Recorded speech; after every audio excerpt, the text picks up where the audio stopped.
प्यारे बच्चों, कल तक हमने आपके बस की यात्रा का आधा पार्ट पढ़ लिया था। अब आज आगे से शुरू कर रहे हैं। तो एकाएक जो है वो बस रुक गई क्योंकि मैंने बताया कि एक व्यंग्य पाठ है, हास्य व्यंग्य का पाठ है। तो अब उसको बता रहा है कि एकाएक बस रुक गई। मालूम हुआ कि पेट्रोल की टंकी में छेद हो गया है। ड्राइवर ने बाल्टी में पेट्रोल निकालकर उसे बगल में रखा और नली डालकर इंजन में भेजने लगा।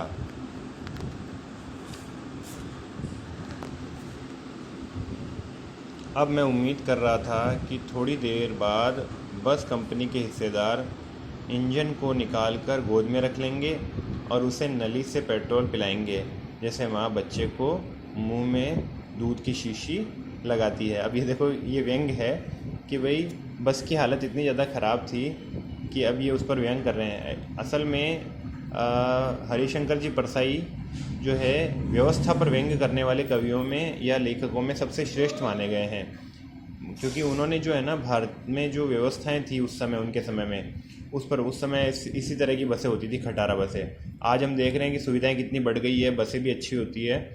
तो पहले ऐसा नहीं था। पहले जो पुरानी बसें ही चलती रहती थी, तो वो इस तरह की उस व्यवस्था पर इन्होंने व्यंग्य किया है। बस की रफ्तार अब 15-20 मील हो गई थी। मुझे उसके किसी हिस्से पर भरोसा नहीं था। ब्रेक फेल हो सकता है, स्टीयरिंग टूट सकता है। प्रकृति के दृश्य बहुत लुभावने थे। दोनों तरफ हरे हरे पेड़ थे जिन पर पक्षी बैठे थे। मैं हर पेड़ को अपना दुश्मन समझ रहा था। जो भी पेड़ आता डर लगता कि इससे बस टकराएगी। वह निकल जाता तो दूसरे पेड़ का इंतज़ार करता। झील दिखती तो सोचता कि इसमें बस गोता लगा जाएगी। एकाएक फिर बस रुकी। ड्राइवर ने तरह तरह की तरकीबें की, पर वह चली नहीं। सविनय अवज्ञा आंदोलन शुरू हो गया था। कंपनी के हिस्सेदार कह रहे थे, बस तो फर्स्ट क्लास है जी। बस इत्तेफाक की बात है। क्षीण चांदनी में वृक्षों की छाया के नीचे वह बस बड़ी दयनीय लग रही थी।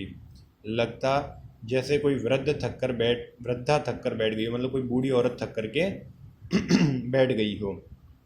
हमें ग्लानि हो रही थी कि बेचारी पर लदकर हम चले आ रहे हैं। मतलब अब इनको, लेखक और को भी दुख होने लगा था एक तरह से कि भाई ये लोग इस बस में आ कैसे गए यहाँ तक। अगर इसका प्राणांत हो गया तो इस बियाबान में हमें इसकी अंत्येष्टि करनी पड़ेगी। अंत्येष्टि का मतलब है बेटा कि इसको, मतलब जैसे जो मर जाता है तो उसे जो दफनाने या जलाने की प्रक्रिया होती है ना, उसको अंत्येष्टि कहते हैं।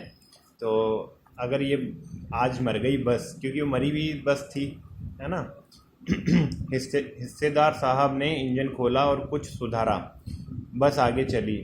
उसकी चाल और कम हो गई थी। धीरे धीरे वृद्धा की आंखों की ज्योति जाने लगी, यानी बस की जो लाइट है वो डिम होने लग गई। चांदनी में रास्ता टटोलकर वह रेंग रही थी। आगे या पीछे से कोई गाड़ी आती दिखती तो वह एकाएक किनारे खड़ी हो जाती और कहती, निकल जाओ बेटी, अपनी तो वह उम्र ही नहीं रही।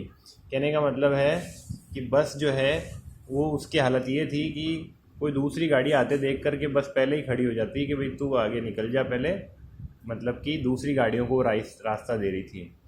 एक पुलिया के ऊपर पहुँचे ही थे कि एक टायर फिस्त करके बैठ गया और वह बहुत ज़ोर से हिलकर थम गई।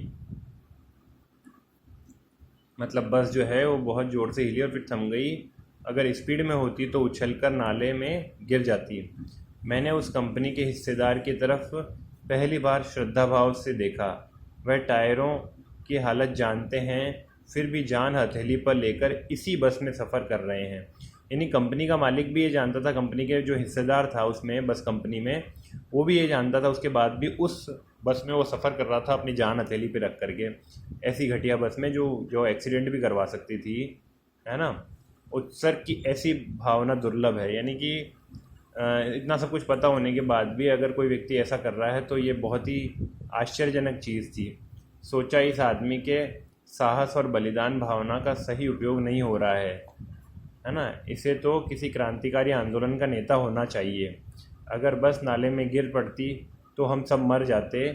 तो देवता बाहें पसारे उसका इंतज़ार करते और कहते कि वह महान आदमी आ रहा है जिसने एक टायर के लिए प्राण दे दिए, मर गया पर टायर नहीं बदला। यानी बस की जो हालत इतनी ख़राब है, कुछ ख़ास चीज़ें हैं जिनको बस में, कोई भी आपके पास वाहन है, कोई भी गाड़ी है, उसमें कुछ ख़ास चीज़ों को तो आपको हमेशा सही रखना ही चाहिए, है ना। आपके पेट्रोल ही नहीं है गाड़ी में, आपका जो है टायर ख़राब पड़ा है ना, कांच टूटा हुआ है या लाइट टूटी हुई है, तो इस तरह की चीज़ें नहीं होनी चाहिए। गाड़ी एकदम साफ़ सुथरी रहे और उसमें अगर छोटी मोटी कोई दिक्कत है इस तरह की तो उसे दूर किया जाना चाहिए। लेकिन इस बस की हालत जो है व्यवस्था पर दोष करते हुए बता रहे हैं कि ऐसी व्यवस्था है कि कुछ भी सही नहीं है, फिर भी लोग उसमें सफ़र कर रहे हैं। दूसरा घिसा टायर लगाकर बस फिर चली। अब हमने वक्त पर पन्ना पहुंचने की उम्मीद छोड़ दी थी, पन्ना कभी भी पहुंचने की उम्मीद छोड़ दी थी, पन्ना क्या कहीं भी कभी भी पहुंचने की उम्मीद छोड़ दी थी। लगता था ज़िंदगी इसी बस में गुजारनी है और इससे उस लोक को प्रयाण कर जाना है। इस पृथ्वी पर उसका कोई मंजिल नहीं।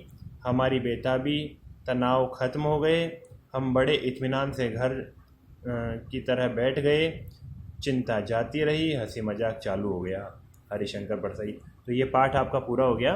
आपको इस पाठ की एक बार अच्छे से रीडिंग लगा लेनी है और उसको अच्छे से समझना है। कहीं कुछ भी अगर समझ में नहीं आता इस पाठ में आपको, तो आप मुझे पर्सनली पूछ भी सकते हैं कि भाई सर इसका क्या मतलब है, मैं आपको अच्छे से समझा दूंगा, कोई भी दिक्कत नहीं है।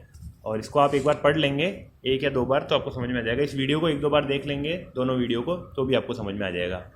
और ये आपके कारण बताएं वाले जो 5 प्रश्न हैं ये आपको कॉपी में करने होते हैं, ठीक है ना।